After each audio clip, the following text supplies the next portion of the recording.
हाँ जी गाइस, तो अभी मोदी जी जो है तेलंगाना के रैली में गए थे। तो वहाँ कह रहे थे कि मैं बचपन में एक ही सपना लेकर के घर छोड़ा था। मैं जब भी जीऊँगा तो देशवासियों के लिए जीऊँगा।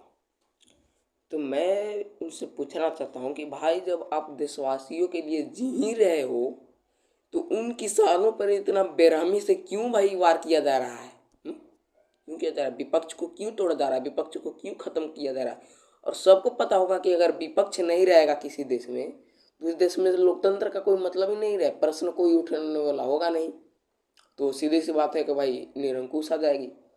और वैसे भी लोकतंत्र की एक बहुत बड़ी खासियत है कि 5 साल सत्ता रहती है, 5 साल जाती है, और यही होना ही चाहिए। सत्ता आनी चाहिए, सत्ता बदलना चाहिए, तभी लोकतंत्र रहता है।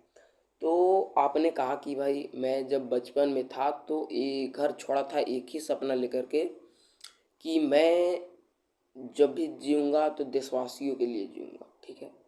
तो उसका जवाब तो पहला एक मैंने दिया कि किसानों पर इतनी बेरहमी हो रही है। दूसरा ये है कि जब आप बचपन में ही घर छोड़ कर के निकल गए थे, देशवासियों से इतना प्रेम करते थे भाई आप, जब आप ये देशवासियों के लिए घर छोड़ दिए थे तो आपने शादी कब की थी? क्योंकि आप तो निकल गए थे बचपन में। बचपन में मतलब यही कुछ 12-15 साल, ऐसा ही बचपन। और किसको कहते हैं? आपको तो 18 साल का बचपन कहेगा भाई, ये कहाँ का तू कहेगा? तो ये बताओ कि आपने शादी कब की थी? और क्योंकि बचपन में तो आप कर नहीं सकते। तो मैंने अपना इंस्टाग्राम आईडी पर उस वीडियो को शेयर भी किया है कि आप कितना 140 करोड़ देशवासियों से प्रेम करते हो। और आप कह रहे हैं कि भाई मैं अपनी देश के युवा जो हैं उनकी भविष्य को उज्जवल बनाने के लिए मैं एक एक पल खपा दूंगा।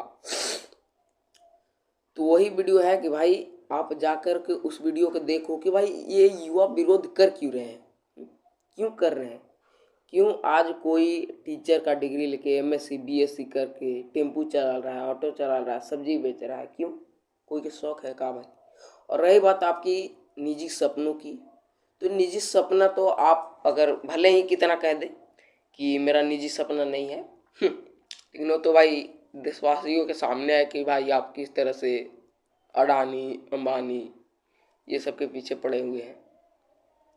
आपका निजी सपना है और बात भी करते तो भाई आप ऐसा कार्य क्यों करते हो कि अडानी को आप इतना लोन दिवा रहा? भाई एसबीआई का अभी हाल ही में मामला हुआ है। एसबीआई से भाई जब सुप्रीम कोर्ट ने जब पूछा, 17 दिन का टाइम मिला था, तो वो भाई 4 महीना का टाइम मांग लिया। ये क्या है भाई, क्या है ये? ये लोकतंत्र है? अब बाकी क्या है भाई, हम तो बचपन में हमें कविता पढ़ाया जाता था कि आप देश के भविष्य हो। हमारे हमेशा गुरु भी कहते थे। जब मैं 6-7 में था तब से मैं पढ़ते आ रहा हूँ, 10th तक पढ़ा, और अभी मैं 11th में हूँ। तो मैं भाई ये सब बातें में थोड़ा सा ज़्यादा इंटरेस्ट लेता हूँ, ज़्यादा मैं देश की बातों को सोचता हूँ, इसीलिए मैं ये वीडियो बना रहा हूँ। और भाई मैं वीडियो बना रहा हूँ, कुछ लोग कहेंगे, खास करके बीजेपी वाले जो भी कहेंगे कि कांग्रेस का ये प्रवक्ता है, आरजेडी का प्रवक्ता है, एजेंडा है, इससे है वैसे है। हम भाई किसी का नहीं है, हम अपना मुद्दा रख रहे हैं, हम अपना दार्शनिक विचार रख रहे हैं चुपचाप आराम से। भाई मैं आपका जवाब देने का काम करूँगा, अब जो भी बोलोगे। और हर एक विपक्ष के व्यक्ति को, हर एक मीडिया वाले को, जो कि लोकतंत्र का चौथा स्तंभ है भाई, पिलर है, उनकी जिम्मेदारी बनता है कि पक्ष को हमेशा एकदम मतलब कि प्रश्न पूछा जाए, हमेशा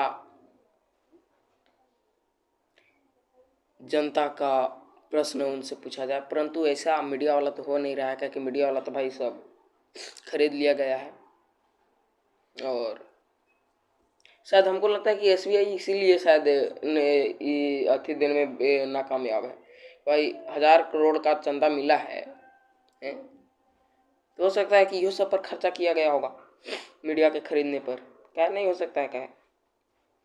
और एक बताओ है कि भाई मीडिया वाला का भी छिछुरनपनाई हम देख रहे हैं पहले जब मोदी सत्ता में था या बीजेपी सत्ता में था तो बहुत मोदी का पक्ष लिया जाता था, बीजेपी का पक्ष खींचा जाता था। पर अब जब चुनाव आया तो मीडिया वाला का भी बहुत बढ़िया से पाला बदल रहा है, बहुत बढ़िया बदला है। भाई मैं तो यही कहना चाहूँगा, बाकी आप लोग समझो, इसमें मैं क्या ही कर सकता हूँ।